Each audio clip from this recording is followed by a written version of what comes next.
నమస్కారం ETV news కు స్వాగతం ముఖ్యాంశాలు సరిహద్దుల్లో ఆగని పాక్ దాష్టీకాలు కాల్పుల్లో 8 మంది పౌరుల మృతి దాయాదికి చెందిన 14 పోస్టులు ధ్వంసం చేసిన భారత సైన్యం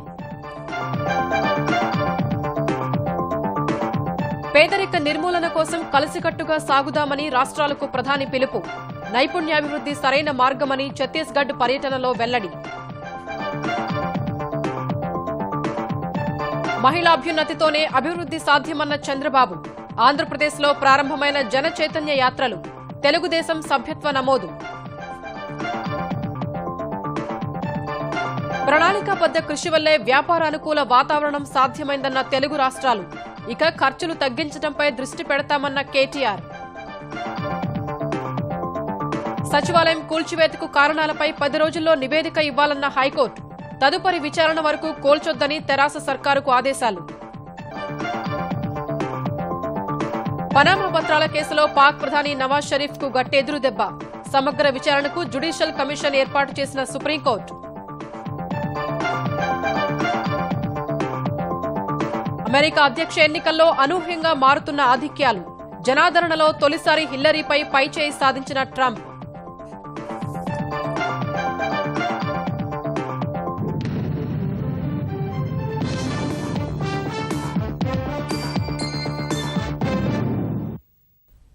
సరిహద్దు నియంత్రణ రేఖ వెంబడి పాకిస్తాన్ సైన్యం మరోసారి పేట్రేగిపోయింది కశ్మీర్లోని అంతర్జాతీయ సరిహద్దు వెంట విచ్చలవిడి కాల్పులకు తెగబడి 8 మంది భారత పౌరుల్ని బలిగొంది మరో 22 మంది గాయపడ్డారు పొరుగు దేశం దాడిని ధీటుగా తిప్పికొడుతున్న భారతీయ సైన్యం 2 పాకిస్తానీ జవాన్లను మట్టుబెట్టింది వారికి చెందిన 14 అవుట్ పోస్టుల్ని ధ్వంసం చేసింది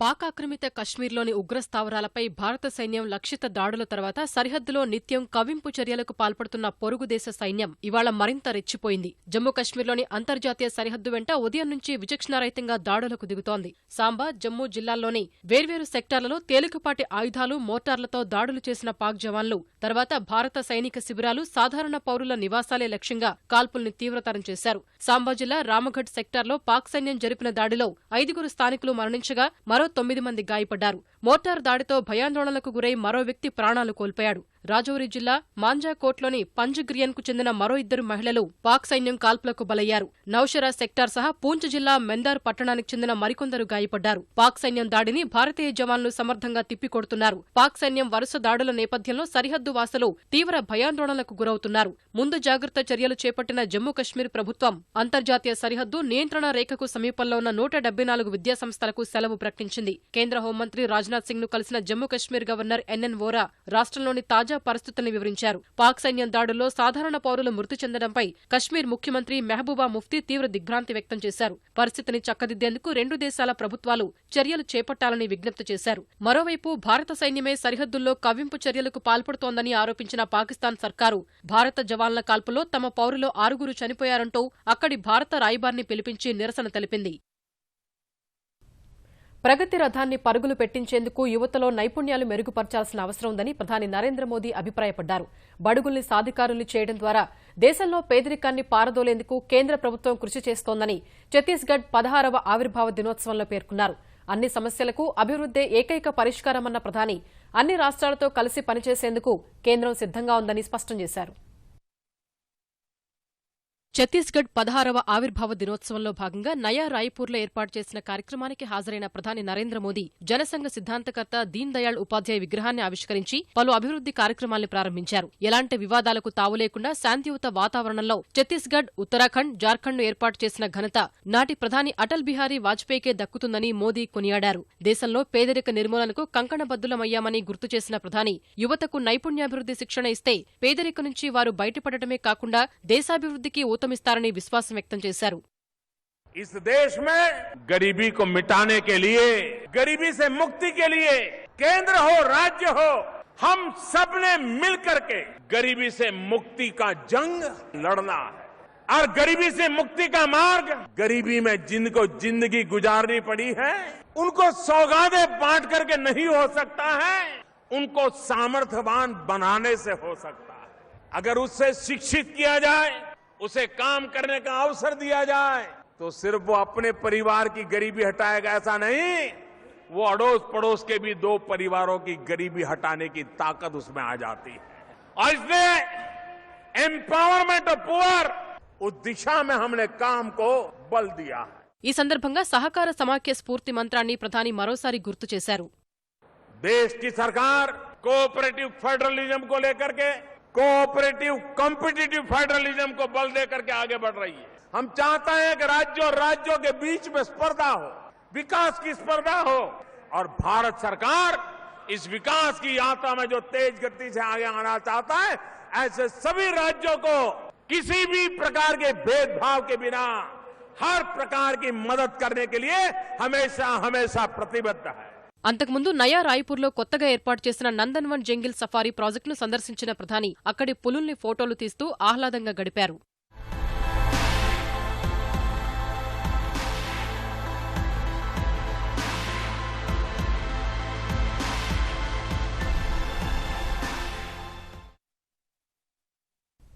ఆంధ్రప్రదేశ్ ప్రజలు 100% సంతోషంగా ఉండేలా చేస్తానని ముఖ్యమంత్రి చంద్రబాబు హామీ ఇచ్చారు.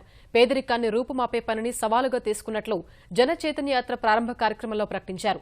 అన్ని వర్గాల ప్రజలు ఆర్థిక సాధికారత సాధించేందుకు ప్రత్యేక కార్యాచరణతో ముందుకెడుతున్నట్లు వివరించిన ఆయన మహిళల్లో చైతన్యం వచ్చినప్పుడే రాష్ట్రాభివృద్ది సాధ్యమని స్పష్టం చేశారు.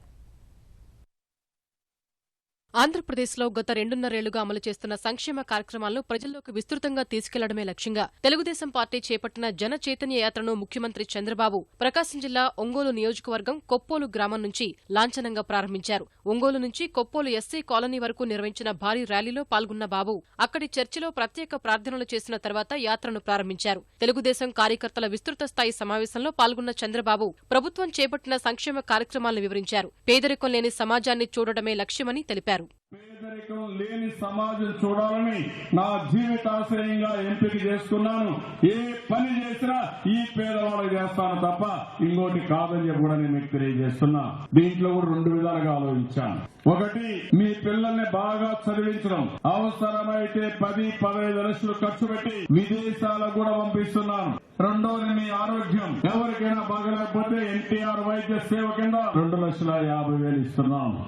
నేను ఒకటే హామీ ఇస్తున్నాను, మీ శక్తి సామర్థ్యాన్ని మీ తెలివితేటలు ఉపయోగించుకుని పిల్లల్ని చదివిస్తుని మీరు కూడా డబ్బులు సంపాదించే మార్గం ఆలోచించాలి.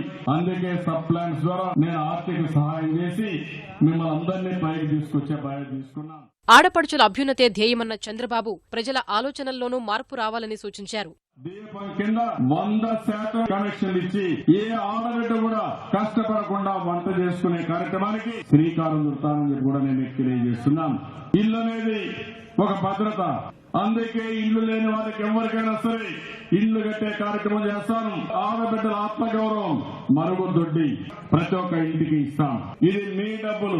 ఒకప్పుడు ఎక్కడ చూసినా దుర్వినియోగం, ఇష్టం వచ్చినట్టు లూటీ చేశారు. రాష్ట్రం మాత్రం దివాలా తీసే పరిస్థితి వచ్చింది.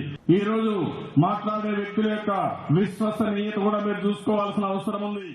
ఆంధ్రప్రదేశ్ వ్యాప్తంగా జిల్లా ఇన్ఛార్జి మంత్రులు, శాసనసభ్యులు, ఇతర నేతలు ఆయా జిల్లాల్లో యాత్రలను ప్రారంభించి జిల్లా, మండల, గ్రామ స్థాయిలో చేసిన అభివృద్ది కార్యక్రమాలను ప్రజలకు వివరిస్తున్నారు. 4 రోజులు సాగే ఈ యాత్రలో క్షేత్రస్థాయి సమస్యలను తెలుసుకుని ప్రభుత్వానికి నివేదించనున్నారు.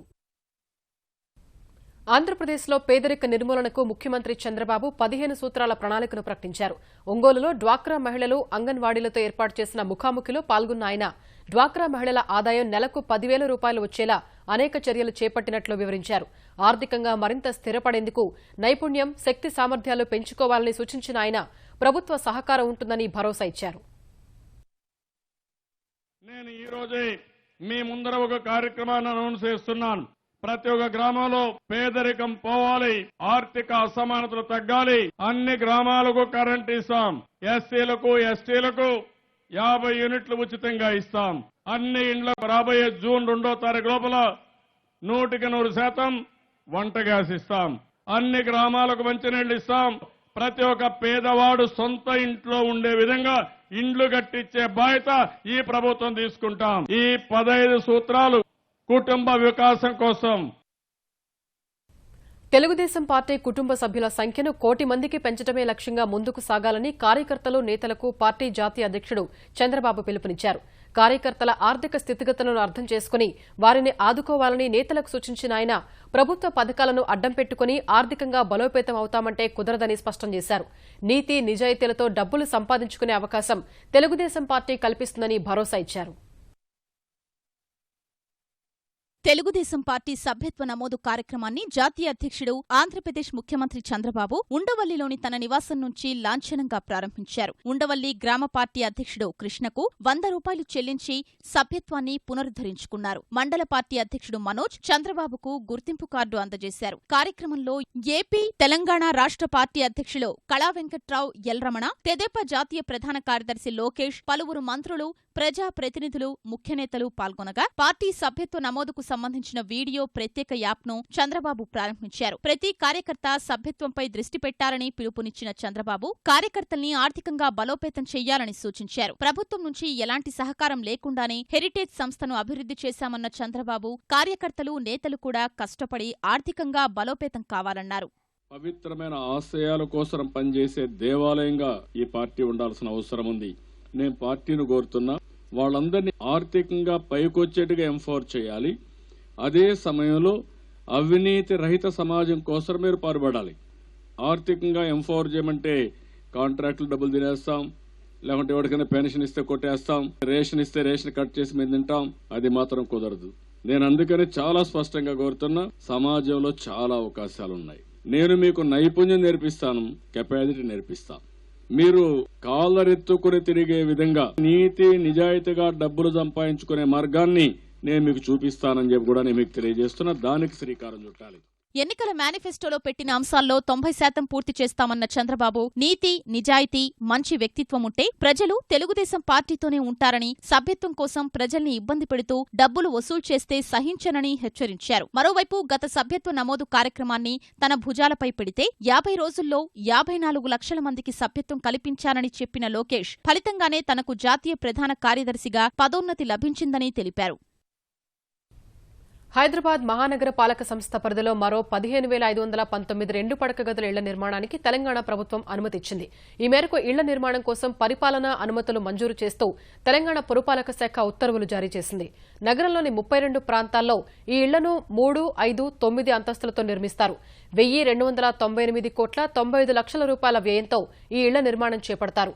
ఇందులో ప్రభుత్వ రాయితీ 1,202 కోట్ల రూపాయలు కాగా జీహెచ్ఎంసీ 96 కోట్లు కేటాయించనుంది. ఇళ్ల నిర్మాణం కోసం ప్యాకేజీల వారీగా టెండర్లు పిలిచేందుకు ప్రభుత్వం జీహెచ్ఎంసీ కమిషనర్కు అనుమతినిచ్చింది. గతంలో 5,050 2 పడక గదుల ఇళ్ల నిర్మాణానికి తెరాస ప్రభుత్వం అనుమతి ఇచ్చింది. వ్యాపార అనుకూల రాష్ట్రాల్లో మొదటి స్థానం అందించిన స్ఫూర్తితో ఇకపై వాణిజ్య వ్యయ తగ్గింపు, నాణ్యమైన వాణిజ్యంపై దృష్టి సారిస్తామని తెలంగాణ పరిశ్రమల శాఖ మంత్రి కేటీఆర్ చెప్పారు. పారిశ్రామిక రంగానికి ఊతమిచ్చేలా తీసుకొచ్చిన సమూల సంస్కరణలే గత ఏడాది 13వ స్థానం నుంచి ఈ ఏడాది అగ్రస్థానానికి చేరడానికి దోహదపడ్డాయన్నారు. ముఖ్యమంత్రి కేసీఆర్ మార్గనిర్దేశం, అధికారుల శ్రమ, సమన్వయం కారణంగానే అగ్రస్థానం దక్కిందన్న ఆయన ప్రపంచమే అబ్బురపడేలా రూపొందించిన టీఎస్ ఐపాస్, ఏకగవాక్ష విధానం, స్వీయ ధృవీకరణ పద్ధతులు పారిశ్రామిక వర్గాల మన్ననలు పొందాయని తెలిపారు. ఆంధ్రప్రదేశ్తో కలిసి మొదటి ర్యాంకు పంచుకోవడం సంతోషంగా ఉందన్న కేటీఆర్ మేధో సంపత్తి హక్కుల అంశం అత్యంత కీలకమన్న ఉద్దేశంతోనే గతంలో ఏపీపై కేంద్రానికి ఫిర్యాదు చేసినట్లు చెప్పారు. ఈఓడీబీ ర్యాంకు సహా కొన్ని సర్వేల్లో అత్యంత ప్రజాదరణ కలిగిన ముఖ్యమంత్రిగా కేసీఆర్ నిలవడంపై విపక్షాలు చేస్తున్న విమర్శలను పట్టించుకోబోమని తెలిపారు. సాధించిన ఈ ర్యాంక్ తో పొంగిపోకుండా, ఎందుకంటే ఒక ఈజ్ ఆఫ్ డూయింగ్ బిజినెస్ ఒకటే ఇంపార్టెంట్ కాదు, కాస్ట్ ఆఫ్ డూయింగ్ బిజినెస్ కూడా చాలా important. Now the task for Telangana government will be to bring down the cost of doing business. ఈరోజు భారతదేశంలో నిజానికి ఎవరితోనైనా మేము ఈజ్ ఆఫ్ డూయింగ్ బిజినెస్ లో ర్యాంక్ పంచుకోవాల్సి వచ్చి ఆ చాయిస్ మాకే కనుక ఇచ్చి ఉంటే I would definitely preferred Andhra Pradesh ఉంది. Issue is about intellectual property. మేధో సంపత్తిని మనం ప్రొటెక్ట్ చేసుకోలేకపోతే డెఫినెట్ గా దానివల్ల వచ్చే పరిణామాల్లో పారిశ్రామికీకరణ కూడా దెబ్బతింటుంది. ఆ ఉద్దేశంతోనే ఈ కాపీ అనేది జరిగిందో వెంటనే ఆధారాలతో సహితంగా మేము కేంద్ర ప్రభుత్వానికి సమర్పించాము. వారు కూడా చూశారు, తెలుసుకున్నారు. ఏదేమైనప్పటికీ వారు కూడా మాతో పాటు ఉన్నారు. చాలా సంతోషం. దేశంలో వ్యాపార అనుకూల రాష్ట్రాల్లో ఆంధ్రప్రదేశ్కు మొదటి ర్యాంకు రావడం వెనుక ఎంతో కృషి ఉందని ఆర్థిక శాఖ మంత్రి యనమల రామకృష్ణుడు చెప్పారు. పెట్టుబడుల సాధనకు ప్రణాళికాబద్దంగా ముందుకు సాగడం సహా విశాఖలో జరిగిన సీఐఏ సదస్సులో కుదుర్చుకున్న ఒప్పందాల్లో 40% వరకు కార్యరూపు దాల్చుతున్నాయని యనమల తెలిపారు. మొదటి ర్యాంకు సాధించడం వెనుక ముఖ్యమంత్రి చంద్రబాబు నిరంతర పర్యవేక్షణ సహా అధికారుల కృషి కూడా ఉందని గుర్తు చేశారు. రానున్న రోజుల్లో అత్యాధునిక సాంకేతిక పరిజ్ఞానం సహా కాలుష్య రహిత పరిశ్రమల ఏర్పాటుకు కృషి చేస్తున్నామన్న యనమల మొదటి ర్యాంకు సాధన ద్వారా పెట్టుబడుల ఆకర్షణ సహా లక్షలాది మందికి ఉద్యోగాలు వస్తాయని వివరించారు. ర్యాంకుల్లో తెలంగాణ కూడా మొదటి స్థానంలో నిలవడంపై యనమల హర్షం వ్యక్తం చేశారు. ఇండస్ట్రియల్గా ఇన్వెస్ట్మెంట్స్ వస్తేనే తప్ప మనం అభివృద్ధి చెందమనేటువంటి ఒక దృక్పథంతో పనిచేస్తున్నటువంటి ముఖ్యమంత్రి గారు ఉండడం వల్ల దీనికి అడ్వాంటేజ్ వచ్చింది. రీసెంట్గా ఆర్బీఐ రిపోర్ట్ కూడా ఇచ్చారు. ఈ ఇన్స్టిట్యూషనల్ ఇన్వెస్ట్మెంట్ ఏదైతే ఉందో దాంట్లో ఆంధ్రప్రదేశ్ ఫస్ట్ ర్యాంక్లో ఉందని. లాస్ట్ ఇయర్ జరిగినటువంటి సిఐఏ సమ్మిట్లో దాదాపు 4,26,000 కోట్ల రూపాయలు మనకు ప్రపోజల్స్ వచ్చాయి. దాంట్లో కూడా దాదాపు 30 to 40% మనకి మెటీరియలైజ్ అవుతున్నాయి. భవిష్యత్తులో ఇప్పుడు స్టార్ట్ అవుతాయి అమరావతిలో ఇన్వెస్ట్మెంట్స్. నిన్న యూనివర్సిటీస్ అన్ని అప్రూవ్ చేశాం. అదేవిధంగా అనేక రకాలైనటువంటి బిల్డింగ్స్ కట్టుకోవాల్సినటువంటి అవసరం ఉంది. ఇవన్నీ కూడా ఇన్వెస్ట్మెంట్స్ రావడం ఒకటి. భవిష్యత్తులో కూడా ఇవి సస్టైన్ చేసుకుని వెళ్తూ ఉంటే భవిష్యత్తు తరాలకి ఉపయోగపడుతుంది. ప్రస్తుత సచివాలయాన్ని కూల్చివేయడానికి గల కారణాలను వివరిస్తూ 10 రోజుల్లోగా ప్రమాణపత్రం దాఖలు చేయాలని తెలంగాణ ప్రభుత్వాన్ని హైకోర్టు ఆదేశించింది. సీఎల్పీ ఉపనేత జీవన్ రెడ్డి దాఖలు చేసిన వ్యాజ్యంపై విచారణ చేపట్టిన హైకోర్టు ఈ మేరకు మధ్యంతర ఉత్తర్వులు ఇచ్చింది. విచారణ సందర్భంగా వాదనలు వినిపించిన జీవన్ రెడ్డి తరపు న్యాయవాది సరైన కారణం లేకుండా సచివాలయ భవనాలను కూల్చివేయడం వల్ల 100 కోట్ల రూపాయల ప్రజాధనం వృధా అవుతుందని వాదించారు. భవనాలను ఎందుకు కూల్చివేస్తున్నారో తెలపాలని అడ్వకేట్ జనరల్ రామకృష్ణారెడ్డిని హైకోర్టు అడిగింది. ప్రభుత్వ నిర్ణయం పూర్తిగా విధానపరమైనదని స్పష్టం చేసిన ఏజీ పురాతన నిర్మాణాలతో ఇబ్బందులు ఏర్పడుతున్నట్లు వివరించారు. గతంలో చెన్నై, బెంగళూరులో నూతన సచివాలయ నిర్మాణ సందర్భాల్లోనూ వివాదాలు ఏర్పడినప్పటికీ కోర్టులు జోక్యం చేసుకోలేదని గుర్తు చేశారు. ఏపీ సచివాలయాన్ని అప్పగించాలని గవర్నర్ను కోరామని, నిర్ణయం కోసం వేచి చూస్తున్నామని తెలిపారు. ఆ వివరాలన్నీ ప్రమాణపత్రం రూపంలో సమర్పించాలని, తదుపరి విచారణ వరకు భవనాలు కూల్చవద్దని కోర్టు స్పష్టం చేసింది.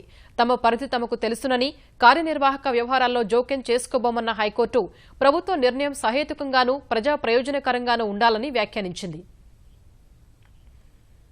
ఆంధ్రప్రదేశ్ రాజధాని అమరావతి నిర్మాణం సాగు భూముల్లో చేపడుతున్నారని వ్యాఖ్యానించిన జాతీయ హరిత ట్రైబ్యునల్ నష్ట నివారణకు చేపట్టిన చర్యలపై నివేదిక సమర్పించాలని ఏపీ సర్కారును ఆదేశించింది.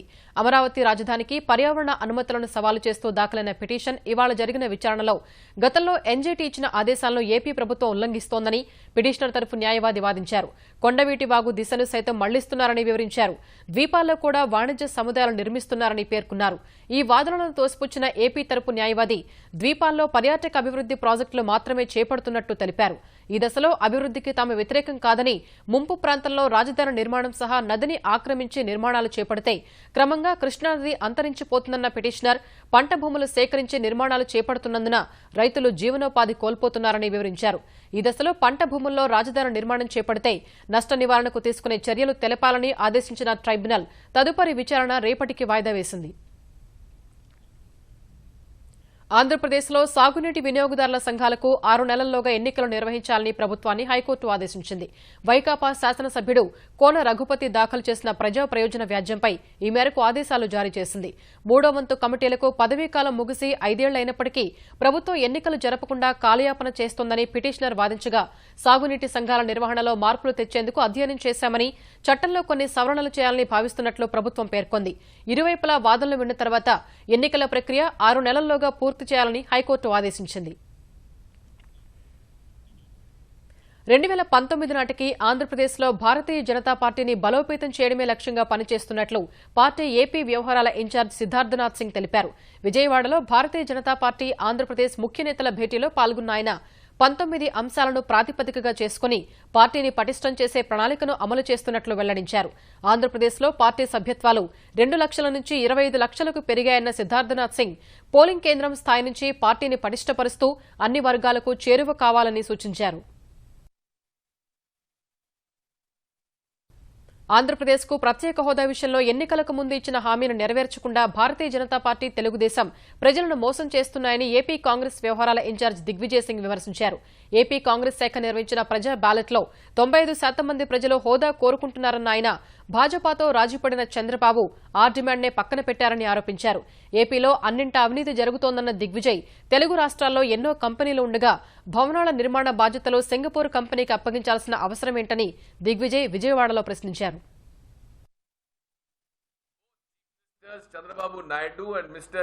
K. Chandrasekhar Rao are experts in fudging the project costs, the corrupt ways of Mr. Chandrababu Naidu. He doesn't have faith in the enterprise and entrepreneurship of construction companies of Andhra Pradesh and wants to bring in foreign technology, probably in masonry work also. Says that our Indian contractors who build Nagarjuna Sagar Dam and other projects are only fit to construct drains. గోవాలో ఈ నెల 20 నుంచి జరగనున్న 47వ అంతర్జాతీయ చలనచిత్రోత్సవంలో 88 దేశాలకు చెందిన 194 సినిమాలను ప్రదర్శిస్తున్నట్టు కేంద్ర సమాచార ప్రసార శాఖ మంత్రి వెంకయ్యనాయుడు చెప్పారు. ఈ మేరకు ఢిల్లీలో గోవా చిత్రోత్సవం గోడపత్రికను విడుదల చేసిన వెంకయ్య ఈసారి చిత్రోత్సవంలో కొరియా సినిమాలకు పెద్దపీట వేయనున్నట్లు తెలిపారు. అంతర్జాతీయ చలనచిత్రోత్సవంలో గాన గంధర్వుడు ఎస్పీ బాలసుబ్రహ్మణ్యంకు 2016 ఏడాది సెంటినరీ అవార్డు ప్రదానం చేయనున్నట్లు చెప్పారు. The Indian Film Personality of the Year 2016 is going to be awarded to Sri S.P. Balasubramaniam, the versatile singer, for his contribution to Indian cinema. He holds the record in the Guinness Book for singing and recording more than 40,000 songs and has won the national award 6 times. He was honored with Padma Shri in 2001 and Padma Bhushan in 2011 by the Government of India. This year, Mr. Balasubramaniam has completed 5 decades in the film industry. Panama పత్రాల కుంభకోణంలో పాక్ ప్రధాని నవాజ్ షరీఫ్ కు గట్టి ఎదురుదెబ్బ తగిలింది. షరీఫ్ సహా ఆయన కుటుంబ సభ్యులపై అవినీతి ఆరోపణలు వెల్లువెత్తిన వేళ ఈ వ్యవహారంపై సమగ్ర విచారణకు జ్యుడిషియల్ కమిషన్ వేస్తూ పాకిస్తాన్ సుప్రీంకోర్టు ఆదేశించింది. విచారణ సందర్భంగా న్యాయమూర్తి నేతృత్వంలో ఈ కుంభకోణంపై విచారణకు దర్యాప్తు సంఘం నియమించడానికి సిద్దంగా ఉన్నట్లు పాక్ ప్రభుత్వం సుప్రీంకోర్టుకు వివరించింది. దర్యాప్తు సంఘం నిబంధనలకు సంబంధించి తగిన సూచనలతో రావాలని పాక్ ప్రభుత్వానికి పిటిషనర్లకు సుప్రీంకోర్టు సూచించింది. ఈ అంశంపై ఇరు వర్గాల ఒక అంగీకారానికి రాకపోతే తామే నిబంధనలు రూపొందిస్తామని స్పష్టం చేసింది. నవంబర్ 8న అమెరికా అధ్యక్ష ఎన్నికల్లో విజయం ఎవరిదనే అంశంపై వెలువడుతున్న ముందస్తు సర్వేలు తుది ఫలితంపై ఉత్కంఠను అంతకంతకు పెంచుతున్నాయి. ఇప్పటివరకు హిల్లరీ క్లింటన్ స్వల్ప ఆధిక్యంలో ఉన్నప్పటికీ డెమోక్రటిక్ పార్టీ, రిపబ్లికన్ పార్టీ అభ్యర్థుల మధ్య హోరాహోరీ పోరు తప్పదని అనేక సర్వేలు చెప్పగా తొలిసారి రిపబ్లికన్ అభ్యర్థి డొనాల్డ్ ట్రంప్ కు అనుకూల అంచనాలు వెలువడ్డాయి. ప్రజాదరణలో హిల్లరీ కన్నా ట్రంప్ 1 పాయింట్ ఆధిక్యంలో ఉన్నారని ఏబీసీ న్యూస్ వాషింగ్టన్ పోస్ట్ నిర్వహించిన తాజా సర్వేలో తేలింది. ఈ సంస్థలు నిన్న సంయుక్తంగా వెల్లడించిన సర్వే ఫలితాల్లో హిల్లరీ 1 పాయింట్ ఆధిక్యంలో నిలవగా ఇవాళ పరిస్థితి మారింది. తాజా సర్వేలో ట్రంప్కు 46% మంది ఓటర్లు మద్దతు పలికితే హిల్లరీకి మద్దతిచ్చే వారి సంఖ్య 45%కి తగ్గినట్టు ఏబీసీ న్యూస్ వాషింగ్టన్ పోస్ట్ తెలిపాయి. అమెరికా అధ్యక్ష ఎన్నికలకు సంబంధించిన అన్ని సర్వేల్ని విశ్లేషించే రియల్ క్లియర్ పాలిటిక్స్ మాత్రం ట్రంప్పై హిల్లరీ 2.2 పాయింట్ల ఆధిక్యంలో ఉన్నట్లు అంచనా వేసింది.